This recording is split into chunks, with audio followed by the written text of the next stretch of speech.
नमस्कार मित्रांनो, तर आपण आलेलो आहे शिवमंदिरला. हे बघू शकतो तुम्ही शिवमंदिरचे भव्य झेंडा.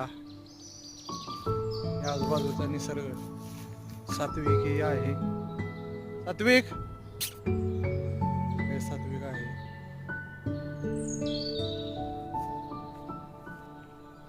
ही कोयना नदी आहे.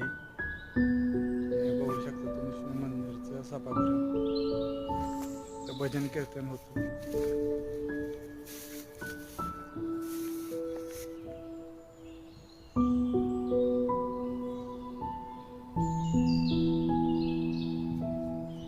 उतराय येतं.